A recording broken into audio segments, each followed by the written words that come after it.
the key for me is that everybody has the potential to take a next step. And so where I'm a little provocative if I meet someone is the question is, where's your next step? Everybody has a next step.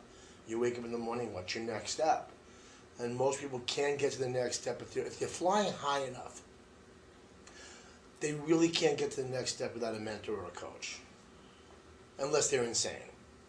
And you're that person. The insane person or the coach? Coach. Yeah.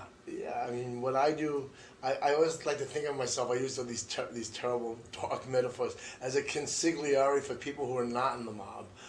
It's like someone calls me up and says, I got this, I got these 5 choices, and I don't know which is the right choice. And I ask them 3 or 4 questions, and I can say, based on what you're telling me, if you're being honest, this would be the right choice.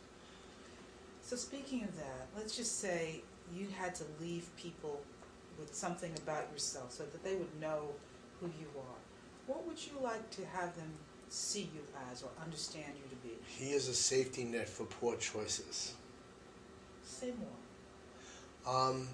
It is really great if you take a risk in life to get to the next level, and it's a misstep, and you end up going off the cliff, but your intentions were good, to have a safety net to catch you and put you back up on the cliff again so that you can take another shot.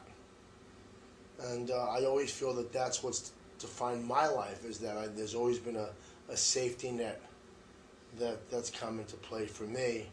And I don't have a fuzzy view of the world. I think there's a lot of darkness and a lot of dark people, but I have been, maybe it's just angels, maybe I've just been blessed that there's a lot of angels or safety nets that catch me long enough so that I don't make a lot of bad choices anymore. I make some, but not a whole lot. And it gives me the chance to be a safety net for other people. And I'm not so gentle about it. I will say to somebody, if you're looking to do something really stupid, that's a great idea, I will say to people. And if you're not looking to do something real stupid, that's probably not how I would go. And that can be annoying. I'm in the street sometimes, and a homeless guy's coming towards me, and I say, hey! I said, give me $1. He says, what? I said, give me $1, I need $1. He said, I was going to ask you for $1. I said, I asked you first. And so you get to really be authentic with people and playful with people, but also make them be accountable for the game that they've created for themselves in the world. How do people find you if they want to be so rudely advised? Well, they can find me on the web at lewisharrisoninspires.com.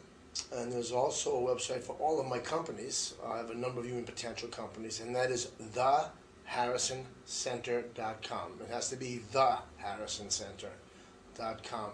And I pop up. Thank you, Will. Thank you.